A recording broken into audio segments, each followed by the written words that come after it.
La Gita parle du Nishkama Karma. Ainsi, même si je constate qu'actuellement toutes les actions que j'entreprends dans la vie proviennent d'un certain désir, aller à la salle de sport pour rester en forme, travailler pour être financièrement indépendant, comment discerner quel est le bon désir? Vous ne pouvez pas commencer par demander quel est le bon désir. Vous devez commencer par vous demander où se trouvent vos attachements. Vous avez déjà le bon désir. Le bon désir est celui d'être libre, d'être à l'aise, de pouvoir avancer avec fluidité, d'être sans peur. Il ne disparaît pas, il est aligné. Il y a donc un désir, mais ce désir est aligné avec un but qui dépasse mon petit moi. Aucune action n'est juste ou mauvaise. Les actions peuvent être très trompeuses. Vous devez regarder l'acteur. D'où vient cette action? La personne qui pose la question est Anjali. Elle demande Acharyaji, la Gita parle de Nishkama Karma. Vous l'avez également mentionné brièvement aujourd'hui. Ainsi, même si je constate qu'actuellement toutes les actions que j'entreprends dans la vie proviennent d'un certain désir. Par exemple, aller à la salle de sport pour rester en forme, travailler pour devenir financièrement indépendant, étudier parce qu'on aime une matière et que l'on souhaite atteindre de plus grands sommets, etc. Alors, comment comprenons-nous vraiment cela? Dans la spiritualité? Comment discerner quel est le bon désir dans le contexte quotidien? Vous ne pouvez pas commencer par demander quel est le bon désir. Vous devez commencer par vous demander où se trouvent vos attachements. Cela commence donc par l'observation de soi, Anjali. Vous vous observez et vous vous retrouvez dans toutes sortes de chaînes et de pièges. C'est alors que vous savez quel est le bon désir. Une fois que vous savez où vous êtes enchaîné, vous avez déjà le bon désir. Le bon désir est de briser la chaîne. Mais je ne peux pas parler du bon désir sans savoir où vous êtes dans l'attachement, dans la domination, dans la cupidité, dans la peur. Cela commence par l'observation et l'admission de votre propre état. Le bon désir est le désir d'être libre, d'être à l'aise, de pouvoir avancer avec fluidité, d'être sans peur. C'est le bon désir. Mais lorsque nous disons le bon désir, c'est d'être sans peur, tout d'abord, vous devez savoir où sont vos peurs. Alors, trouvez-les et combattez-les avec tout ce que vous avez. C'est le bon désir. Voyez, dans le bon désir, ce n'est pas comme si la personne ou le motif personnel disparaît.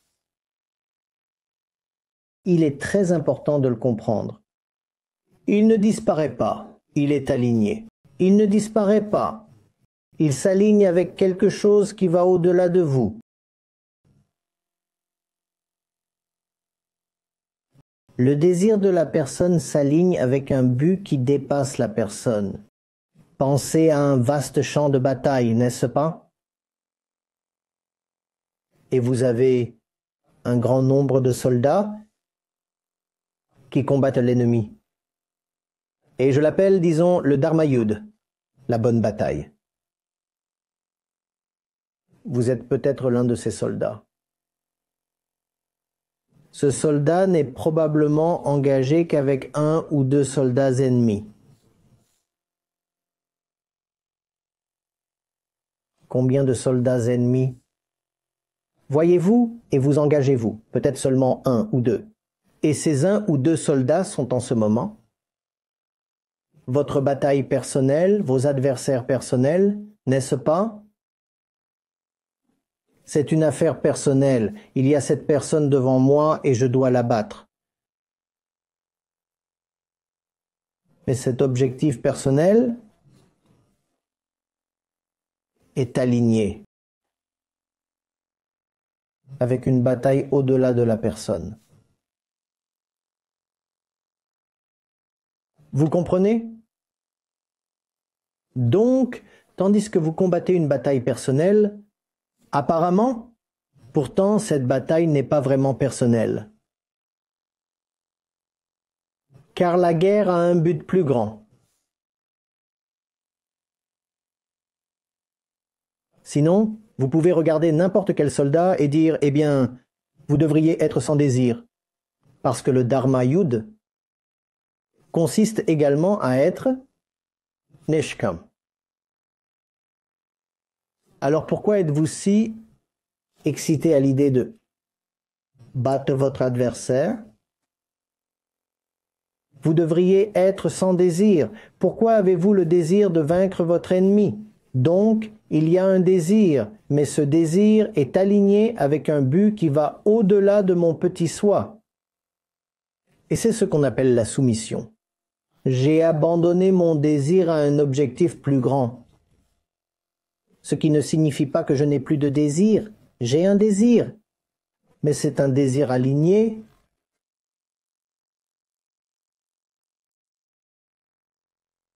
comme une partie d'une grande machine. La partie a bien son individualité, n'est-ce pas? Mais le mouvement de la partie est soumis au fonctionnement global de la machine. Il y a un alignement. Vous comprenez? Et c'est ainsi qu'il faut vivre. Votre volonté s'aligne avec une volonté plus grande. Ce n'est pas que vous ne voulez pas rester en forme. Anjali a dit, eh bien, je vais à la salle de sport. Je fais cela. Oui, vous allez à la salle de sport, et cela vous rend plus en forme en tant que corps, en tant que personne. Mais pourquoi allez-vous à la salle de sport? Pourquoi voulez-vous être plus en forme? Pourquoi avez-vous besoin d'un corps plus en forme et plus fort? Si vous avez besoin d'un corps plus en forme et plus fort pour le bon but, alors ces deux choses sont maintenant alignées. Oui, je vais à la salle de sport. Et cela profite à mon corps, mais mon corps n'est pas pour mon propre bien. Mon corps est aligné à quelque chose qui va au-delà de moi-même. Ainsi, même s'il semble que je profite à mon propre petit corps en allant à la salle de sport, le fait est que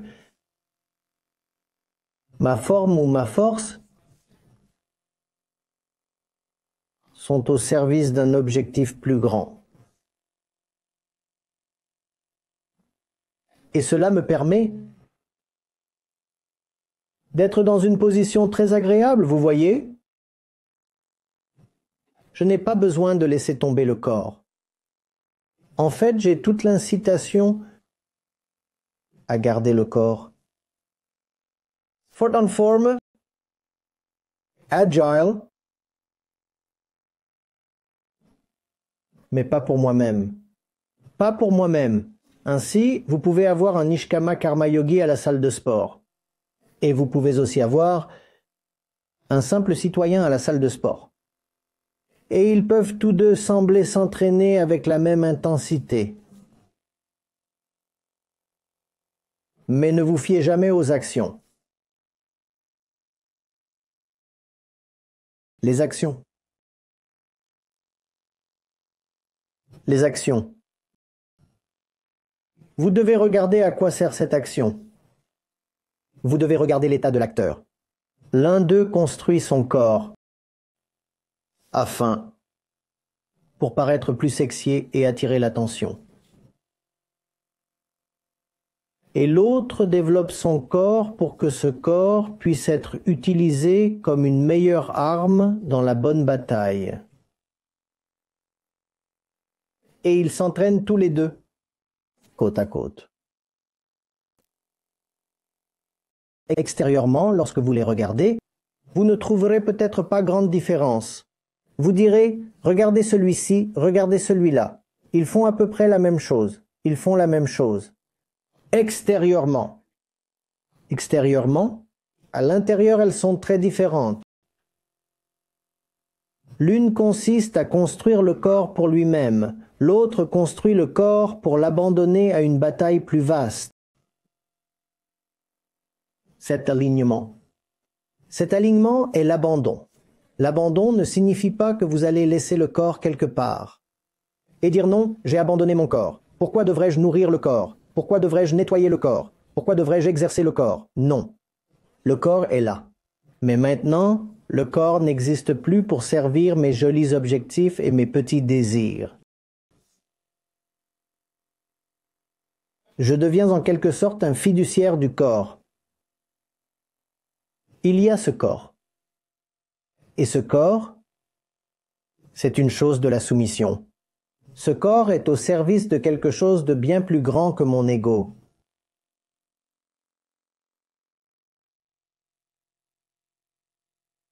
Vous comprenez? Aucune action n'est juste ou fausse, ce qui signifie qu'aucune action n'est recommandée ou interdite.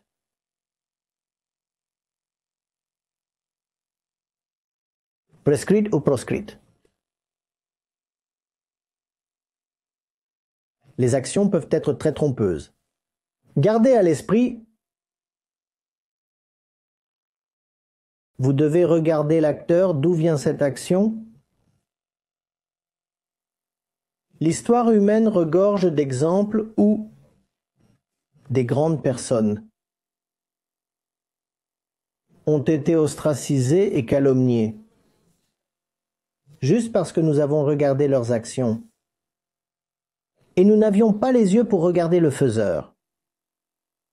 Et de même, l'histoire est pleine d'exemples où des personnes très ordinaires, voire des personnes malfaisantes, ont été félicitées, préparées, et même adorées, parce qu'elles ont démontré le bon type d'action.